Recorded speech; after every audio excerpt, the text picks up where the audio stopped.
everyone, my name is Nicoletta Gruzzo and I'm here as your trainer as talking to you guys about the Certified Joint Health and Safety Committee.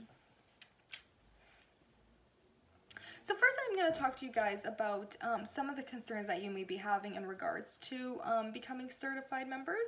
So the first thing that we're talking about is that it's a legislative requirement for the recommended number of certified members in the workplace. So going into our Green Book, our Pocket Ontario Occupational Health and Safety Act and Regulations Green Book, it talks about in Section 912, unless otherwise prescribed, a constructor or employer shall ensure that at least one member and at least one member re-representing workers are certified members.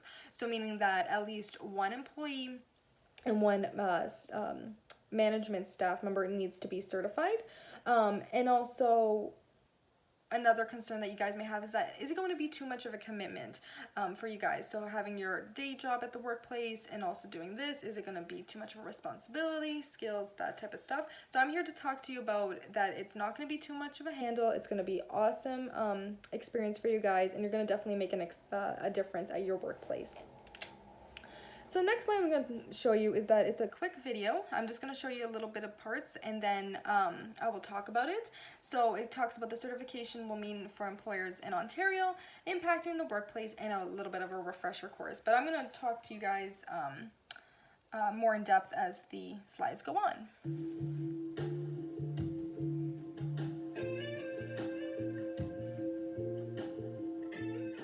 Workplace injuries and sadly even fatalities are all over the news these days.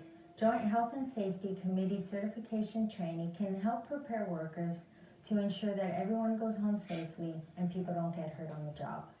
The Ontario Ministry of Labour states that workplaces with 20 or more workers must have at least one management rep and one worker rep as certified members of a Joint Health and Safety Committee. That's the law under the Occupational Health and Safety Act. Under the new standard, certification training will be a minimum of 5 days, and you will also be required to be recertified every 3 years in order to maintain your certification status.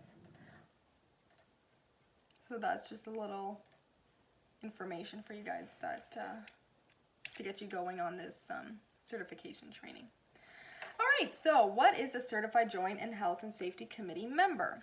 So basically it's a certified member that may be involved with inspections, work refusals, bilateral stoppages, where there is imminent hazards in the workplace and for the worker. So again, in our Section 912 in our Green Book, it talks about how the workplace of 20 or more workers need to have at least a Joint Health Safety Committee and then one certified member in the management role and employee role as well.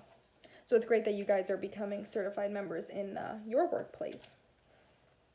So what's involved with the certification? So as of March 1st, 2016, the Ministry of Labor announced that the certification training came into effect. So it's been a few years now that this training has been around.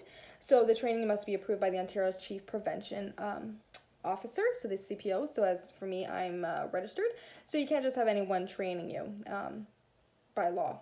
Okay, so 2 parts to get this certification. So you got your part 1, which is your basic knowledge, part 2, which is your hazard specific, and then you got your refresher course that I will talk to you in the further slides to come. Part 1, so your basic knowledge. So this will focus on the health and safety fundamentals in the workplace. So this is going to be your first 3 days of your training, as you may know. So you're going to learn again about relevant legislations and laws that we're going to look in our Green Book. This is a great thing to have. Recognize and control common workplace hazards. So say a specific a fall that someone did, some slips and falls, different chemicals that may be used, using a ladder, etc. And your roles and responsibilities. So example, again, talking about inspections, inspecting the workplace or monitoring an injury that, say, an employee had. The Ministry of Labor will also test you guys after this 3rd day of training to see that you guys are on track and to make sure that you guys were paying attention while listening to this training session. So part 2 is your hazard specific. So this is going to be talking about the specific hazards at your workplace, depending where you guys work. And this is also going to be your last 2 days of training. And if you don't want to do the last 2 days, you don't have to, but you have to do it within the year of your first 3 days of training. If not, then you have to repeat the first 3 days of training if that happens. So you're going to identify and control specific hazards in your workplace, learn to develop action plans to address and control these hazards. So to ensure that you could be using specific chemicals at your workplace, but you want to help prevent any illness, injury, or even possible death for your staff members. So there's no exam afterwards after the 2-day training, and you'll get a wallet-sized card that proves that you are certified members, which is fantastic. So now it's on to your refresher course. So your refresher course is after about 3 years into your after you become certified. So as of October 1st, 2015, this is a certification mandate. So it's under the guidelines and enforced by the Ministry of Labor. So it's only usually a 1-day training, which is not that bad. And out of the 365 days in the year, it's not a big deal. Certified Joint Health Safety Committee members and workplace inspections. So in section 923 in our green book, it talks about the members of the committee who represent workers shall designate a member representing workers to inspect the physical condition of the workplace. So again, you're going to be identifying specific hazards and controlling the current workplace practices. So now you're going to talk about your workplace inspection to determine what hazards are present. Are workers even exposed or likely to be exposed to these hazards? So example, chemicals. Workplace inspection checklist you're going to also get, which provides clarity and inspect the different items or equipment that you may have to look at.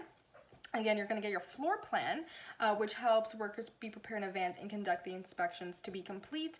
So making sure that you're going in different areas and the right areas to inspect and you're not missing out on anything. And then equipment records. And then after you've done all this, you're going to recommend to the owner or whoever is in charge of some of the controlled or eliminated hazards that you may think are not important or to get rid of at the workplace. Impacts the workplace to ensure safety for all staff and customers. So again, it's compliant with our section 912 in our green book that I've talked about before. It's a commitment to identify and control hazards, so controlling or eliminating those hazards, like I've said, safer workplace, and provide recommendations. So again, talking about recommending how to control or eliminate specific hazards to the owner or whoever is in charge. And it also helps with cost, money in the workplace. So an example is that even a single lost time injury has the potential to cost your business hundreds of thousands of dollars. So with you guys becoming certified, it will definitely help your company save money and help with lost time of, say, someone getting injured or becoming ill on the job, which is fantastic news.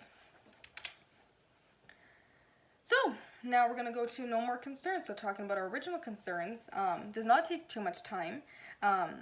This course takes 5 days, which is fantastic, and you only have to do a refresher course every 3 years, which is not a big deal.